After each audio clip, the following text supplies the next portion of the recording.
India में बहुत सारी ऐसी जगहें हैं, बहुत से ऐसे लोग हैं जो शिर्क करते हैं, और वजहों में से ऐसी भी कुछ वजहें होती है जिन्हें करामत के तौर पर पेश किया जाता है। ये एक दरगाह है जिसको बिच्छू वाली दरगाह कहा जाता है। फोटो देखिए, ये फोटो को गौर से देखिए आप, दिख रही है आपको?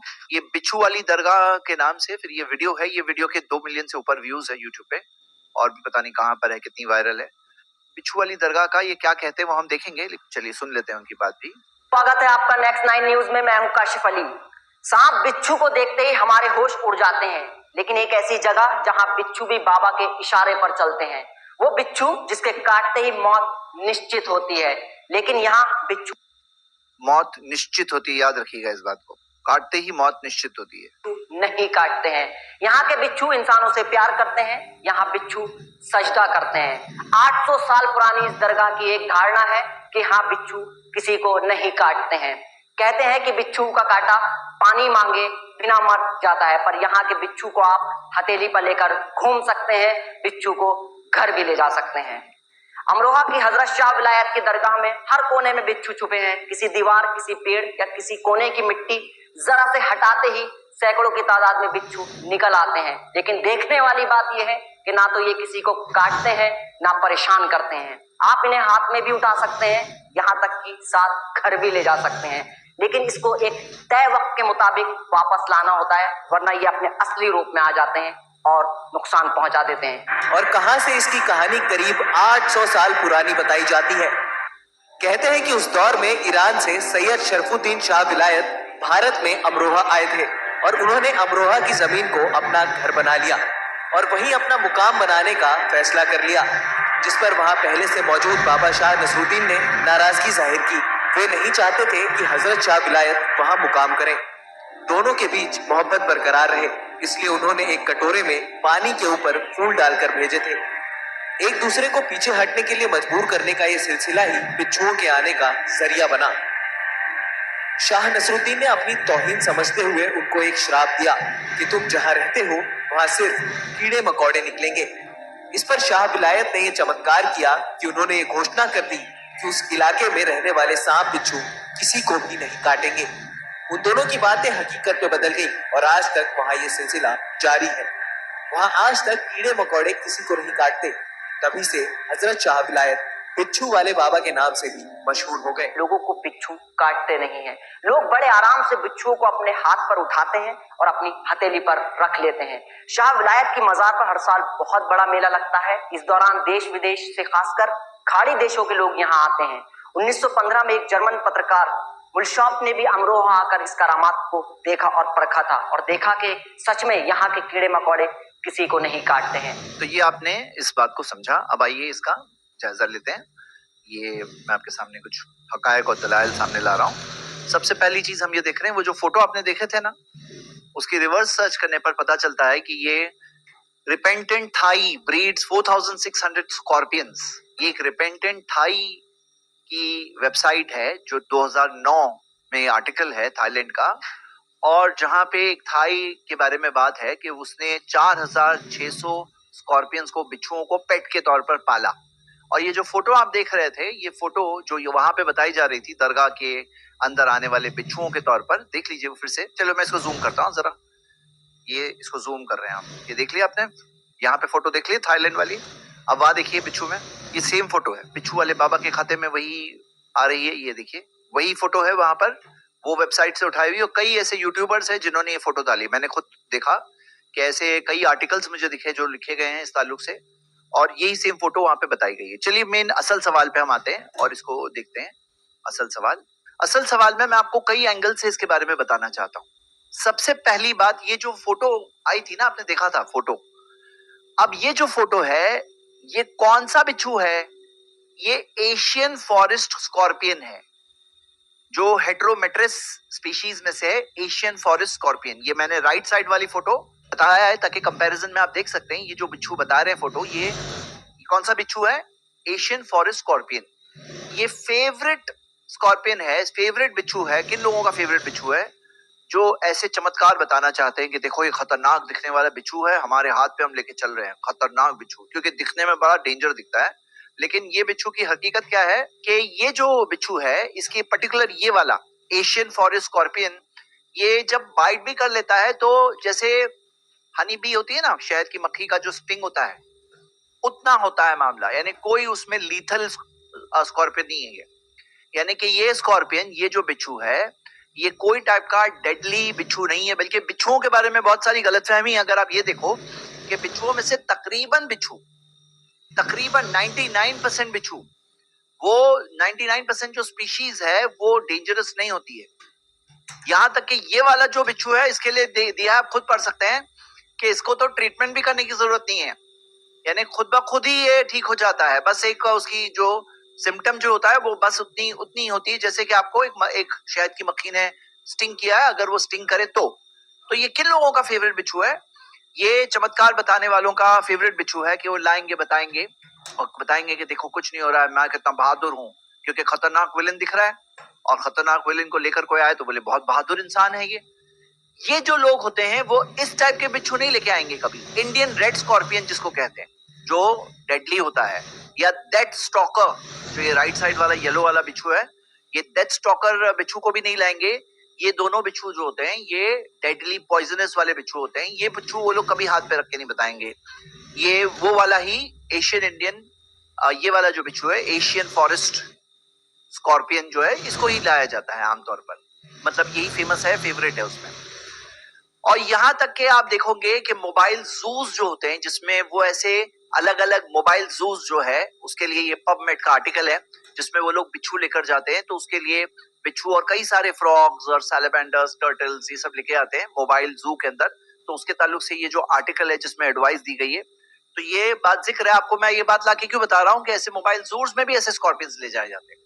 اور یہ ایک یوٹیوبر کے ویڈیو ہے جو یہ بچھوؤں کو میں سے جو بتا رہا ہے کہ بھئی بچھو اور انسان رہ سکتے ہیں، تقریباً 99% سپیشیز جو ہوتے ہیں بچھوؤں کے وہ ڈیڈلی نہیں ہوتے ہیں۔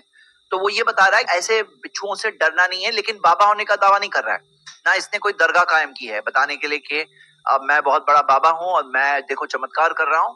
یہاں پہ کیا ہے کہ وہ جو پریزنٹر نے کہا نا، اور جیسے کہا جا رہا ہے وہ صرف اس کی بات نہیں ہے، یہی بات کہی جا رہی ہے، نیریٹو یہ ہے کہ بہت ہی ڈینجرس بچھو ہے اور یہاں پہ اس میں کچھ نہیں ہو رہا ہے، یہ بالکل فالتو ہو گیا ہے۔ اور اس طرح سے جیسے مثال کے طور پہ وہ جو شخص ہے، یہ ایک ویب سائٹ پہ ملا کہ گرین باکس لے کر کے بیٹھا ہے جس کے اوپر ایک ڈیڈلی اسکارپین ہے، بچھو ہے۔ ڈیڈلی کہنے کے لیے وہ سب کو یہ نالج نہیں ہے لوگوں کو کہ 99% بچھوؤں کی جو سپیشیز ہے وہ ڈیڈلی نہیں ہوتی ہے، یہ نالج نہیں ہوتی ہے لوگوں کو۔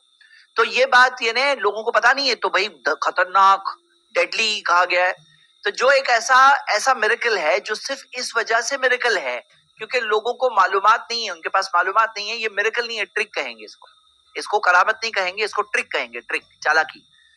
کیونکہ یہ انٹروڈکشن کرتے ٹائم پر اگر یہ کہتے کہ یہ وہ بچھو ہے جو ڈیڈلی نہیں ہوتا اور یہ وہ بچھو ہے یہاں بھی موجود ہے، تو پورا جو کرامت کی کہانی کولیپس ہو جاتی۔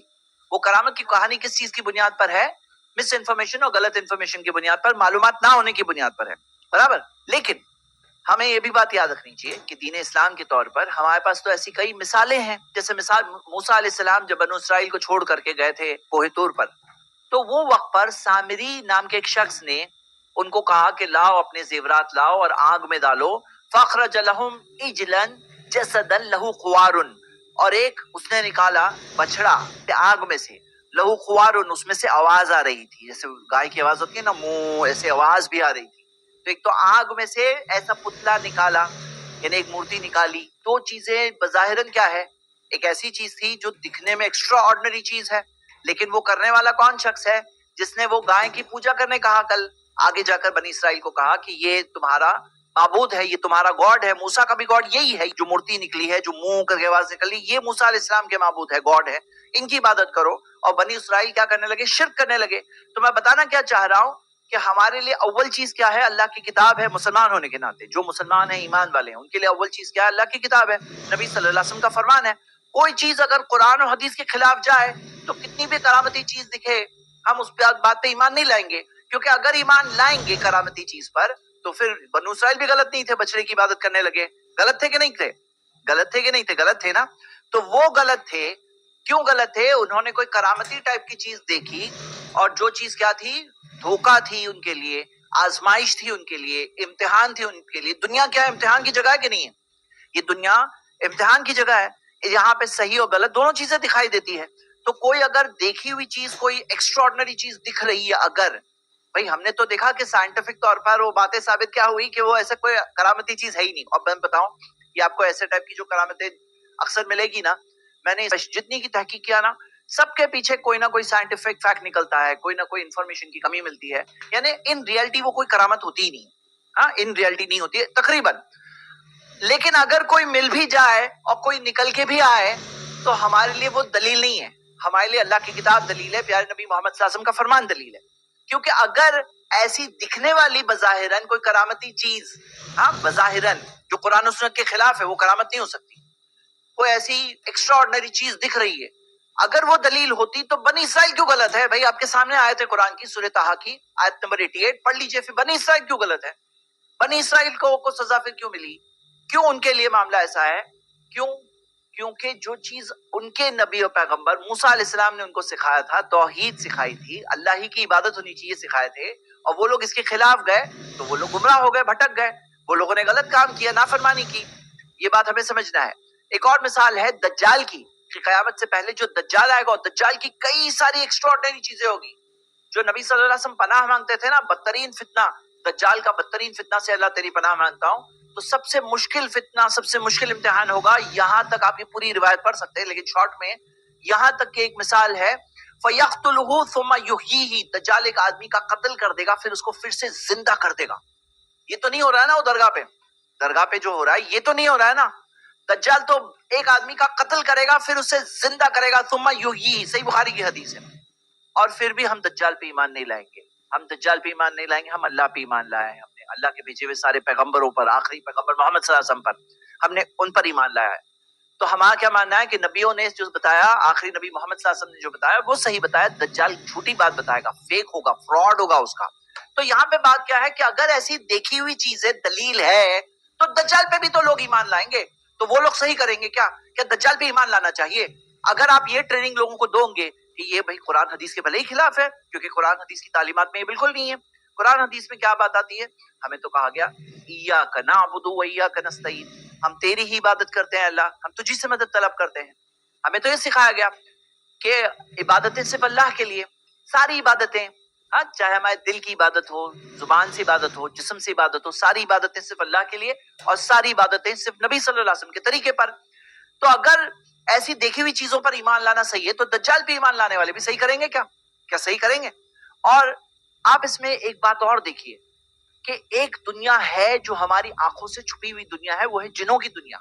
और उनकी दुनिया की एक मिसाल जो कुरान में दी हुई है कि इफरीत ने क्या कहा, अना आती का बिही क़ब्ल तक़ूमा मिन मक़ामिक, कि सुलेमान इस्लाम से कहा कि आप अपनी जगह से खड़े होंगे, इस मजलिस से खड़े होंगे, उससे पहले मैं सबा की रानी का तख्त ला कर दे दूंगा। इफरीत ने कहा, एक जिन ने कहा। तो ये जो दुनिया है, जिनों की दुनिया, जो हमारी आंखों से छुपी हुई है, ऐसे भी तो हो सकता है कोई जिनों की दुनिया, और जिनों की दुनिया में मोमिन जिन भी होते हैं और काफिर जिन भी होते हैं। और काफिर जिनों को कोई हमारे रुपये पैसे नहीं चाहिए, उनको ये चाहिए कि हमारा ईमान गलत हो जाए, हमारा अकीदा खराब हो जाए और हम जहन्नम की आग का ईंधन बन जाए। तो उनको क्या चाहिए? यही तो चाहिए। तो ये दुनिया जब मौजूद है और हमें बताया गया है कि ये एक ऐसी दुनिया, अनदेखी दुनिया भी मौजूद है, और हो सकता है कोई चीज वो लोग कर रहे हैं, अगर कहीं होता रियल में, तो अगर होता तो ये भी तो हो सकता है कि वो लोग कर रहे हैं। तो यहाँ असल बात क्या है, हमें ये सब चीजों पे ईमान नहीं लाना है, हमें ईमान लाना है अल्लाह की किताब पर, हाँ, और नबी सल्लल्लाहु अलैहि वसल्लम के फरमान पर। तो ये जगहों पर जो शिर्क होता है, लोग चढ़ावे चढ़ाते हैं, दूर दूर से आते हैं कि बिच्छू वाले बाबा की दरगाह, यहाँ पे बिच्छू को पालतू कर दिया उन्होंने, बिच्छू भी इबादत कर रहे हैं। क्या कर रहे हैं इबादत? भाई सारी मखलूक अल्लाह की इबादत कर रही है, सिर्फ बिच्छू नहीं, सारी मखलूक अल्लाह की इबादत कर रही। तो ये जो बात कही जाए, अब लोग चढ़ावे चढ़ाते हैं, अपनी मन्नतों को लेकर आते हैं, उनसे दुआएं करते हैं कि ये बाबा की करामत, क्या करामत है कि इन्होंने जब बिच्छुओं को कंट्रोल कर लिया तो हमारी फरियादें हैं वो क्यों नहीं कबूल करेंगे, वो अल्लाह तक पहुंचा देंगे। हमें याद रखना है कि कुरान में आता है कि मक्का के मुश्रिक कहते थे, मा नाबुदुहुम इल्ला लियुकर्रिबूना इलल्लाहि ज़ुल्फा, कि हम उनकी इबादत नहीं करते, लेकिन की बुतों की करते हैं तो सिर्फ इसलिए ताकि वो हमें अल्लाह के करीब कर दें। तो यहाँ पर ये जो जगहों पे जाके लोग अपनी फरियादें पेश करते हैं कि हमारा काम करा देंगे, तो यहाँ हमें अल्लाह की किताब पे ईमान लाना है कि ये जो होने वाली चीजें हैं, इसको देख करके हम ऐसी चीज करें जो शिर्क है वाज़े तौर पर, कि दुआ सिर्फ अल्लाह ताला के लिए है, अल्लाह ही के हाथ में सब कुछ है, अल्लाह के जैसा कोई नहीं है, हमारी फरियादों को सुनने वाला कोई नहीं है। سب کچھ سننے والا کون ہے؟ اللہ ہے. اللہ کے جیسا کوئی نہیں ہے. لیس کمثلہ شیء، اس کے بمثل کوئی نہیں ہے. اور ہماری ساری عبادتیں وہ صرف اللہ کے لیے ہے. دعا هو العبادہ، دعا عبادت ہے. ہاں تو اللہ تک ڈائریکٹلی ہماری عبادت صرف اللہ کے لیے، اور ساری دعائیں صرف اللہ کے لیے. اور مکہ کے مشرک بھی بتوں کو پکارتے تھے، کہتے تھے ہؤلاء شفاعنا عند اللہ، یہ اللہ کے پاس ہماری سفارش کرتے ہیں. سورہ یونس سورہ 10 آیت نمبر 18. تو میرے بھائی میری بہنیں، بنیادی سوال کہ آپ کس چیز پہ ایمان لاؤ گے؟ اللہ کی کتاب پر، نبی صلی اللہ علیہ وسلم کے فرمان پر، یا دنیا کی ہونے والی چیزیں جس میں صحیح چیزیں بھی ہوتی ہیں غلط چیزیں بھی ہوتی ہیں؟ یہ دنیا دھوکے اور آزمائش کی جگہ ہے، اس کے دھوکے میں نہیں پڑنا ہے. دعا کرتا ہوں اللہ تعالیٰ سے کہ اللہ ہمیں حق بات اور صحیح بات سمجھنے کی توفیق عطا فرما. جزاک اللہ خیر. اچھا ایک حدیث میں یہاں پہ پیش کر دوں، سنن ابن ماجہ، المصنف لابن ابی شیبہ، المعجم الکبیر للطبرانی، شعب الایمان امام بخاری کی کتاب، بہت ساری کتب حدیث میں ہے، اور محدثین کی بڑی تعداد نے اس کو صحیح قرار دیا. شیخ البانی رحمہ اللہ نے اپنے بعض کتابوں میں اس کو صحیح قرار دیا. ابن ابی شیبہ کے الفاظ کیا ہیں کہ اللہ علی رضی اللہ عنہ بیان فرماتے ہیں کہ اللہ کے نبی صلی اللہ علیہ وسلم ذات لیلۃ یصلی، کہ ایک رات اللہ کے نبی نماز پڑھ رہے تھے، فوضع یدہ علی الارض، جیسے آپ صلی اللہ علیہ وسلم نے زمین پر اپنا ہاتھ رکھا، فلدغته اقرب، تو بچھو نے آپ کو ڈنگ مار دیا. اللہ کے نبی صلی اللہ علیہ وسلم کو بچھو نے ڈنگ مار دیا. فتناولها رسول اللہ صلی اللہ علیہ وسلم بنعله فقتلها، تو اللہ کے نبی صلی اللہ علیہ وسلم نے اپنا جوتا نکالا اور اس کو مار ڈالا، بچھو کو مار ڈالا. اس کے بعد فلما انصرف، جب آپ نماز سے فارغ، فرمایا لعن اللہ الاقرب، اللہ کی لعنت ہے بچھو پر. لا تدعو مصلیا ولا غیرہ، یہ تو نمازی کو بھی نہیں چھوڑتا ہے، اور نبیا ولا غیرہ، اور نبی کو بھی نہیں چھوڑتا ہے. اس سے نبی کے الفاظ ہیں قرآن میں کہ لا تدعو نبیا، یہ نہ نمازی کو چھوڑ رہا ہے نہ نبی کو چھوڑ رہا ہے، سب کو یہ ڈنگ مار رہا ہے. اللہ کی لعنت ہوئی جانور پر، آپ نے اس کو قتل کر دیا. تو بھائی یہ لوگ کون سے ہیں جو بچھو کا پورا بھائی فوج لے کے گھومتے، کچھ نہیں ہو رہا ہے، اور اللہ کے نبی لعنت برسا رہے ہیں بچھو پہ، کہتے ہیں کہ اس کو مار ڈالو، اور یہ تو نبی کو بھی نہیں چھوڑتا. بڑے بزرگ ہیں کہ ان کو بچھو سر پہ بٹھایا کچھ نہیں کر رہا ہے، تو اس سے بھی پتہ چلتا ہے کہ یہ سب بکوسی ہیں، یہ سب ان کے ساتھ دھوکہ ہے. چمتکار تو غیر مسلم سے بھی ہوتا ہے، یعنی غیر مسلمین کے ہاں بھی ایسے بہت سارے واقعات آپ کو مل جائیں گے، بہت سارے واقعات مل جائیں گے جن کی روح سے ایسا آپ کو ملے گا کہ وہ بہت ساری چیزیں دکھاتے ہیں، اور ان کے مٹھوں میں، مندروں میں اور ایسی چیزیں پیش آتی ہیں، اور عوام الناس اس پہ یقین رکھتی ہے. تو چمتکار جس کو کہتے ہیں نا، وہ غیر مسلم سے بھی ہوتا ہے. اور بعض دفعہ تو جیسے نا آپ نے شیطانوں کی مثال دی، شیاطین کی مثال دی نا، تو بعض دفعہ ایسا امکان بھرپور رہتا ہے کہ وہ شیاطین کے ذریعہ ایسی کوئی چیز ہوئی ہو. اور دوسری چیز یہ ہے کہ قرآن و سنت سے اصل میں عقیدہ ثابت ہوگا. قرآن و سنت سے جب قرآن و سنت سے کوئی عقیدہ ثابت ہو گیا تو اسی کے مطابق چیزوں کی توضیح کی جائے گی. جو چیز قرآن و سنت سے ثابت نہ ہو تو اس کو اس طرح کی چیزوں کو دکھا کر کے ثابت کرنا یہ خود کمزوری کی دلیل ہے. اور جن کے پاس دلیلیں نہیں ہوتی قرآن و حدیث کی، وہ ان چیزوں کا سہارا لے کر کے اپنے عقیدے کو سپورٹ کرتے ہیں. تو یہ دو باتیں یاد رکھنی چاہیے کہ چمتکار اور کرامت کے ذریعہ، جس کو کرامت کہتے ہیں، اس کے ذریعہ کسی چیز کو ثابت آپ نہیں کر سکتے. آپ قرآن و سنت کے مطابق ہیں، آپ کے دلائل قرآن و سنت کے مطابق ہیں، آپ کی زندگی قرآن و سنت کے مطابق ہے، اور قرآن و سنت کے دائرے میں کوئی چیز اگر ظاہر ہو گئی کسی پریشانی میں، کسی مصیبت میں اور کسی موقع سے، تو اس کو تسلیم کر لیا جائے گا اس حد تک بس. اس کے علاوہ یہ ایسی تو کوئی کرامت نہیں ہے نا جو آپ بتا رہے ہیں. ابھی آپ نے جو ویڈیو دکھائی اس میں تو کیا دکھ رہا ہے بھائی؟ علاتول، یعنی بچھو وہاں موجود رہتے ہیں مسلسل، اور وہاں پہ لوگ بچھوؤں کو ہاتھ میں لیتے ہیں اور لے کے جاتے ہیں، اور یہ علت توالی ہے، یعنی مسلسل یہ چیز موجود ہے. زائرین ان کے کہنے کے مطابق کہ زائرین جا کے دیکھتے ہیں. ایسی کوئی کرامت نہیں، ایسی کوئی کرامت کسی سے صادر نہیں ہوئی کہ وہ کرامت شروع ہوئی اور اینڈ تک نسلاً بعد نسلیں چل رہی ہے. بھائی ایسی کرامت کس سے صادر ہوئی؟ اگر ہو تو بتایا جائے کہ بھائی فلاں کی کرامت تھی اور وہ کرامت ایسے نسلاً بعد نسلیں چل رہی ہے. تو یہ بھی اس کے جھوٹ ہونے کی دلیل ہے. اس کلپ کی فل ویڈیو دیکھنے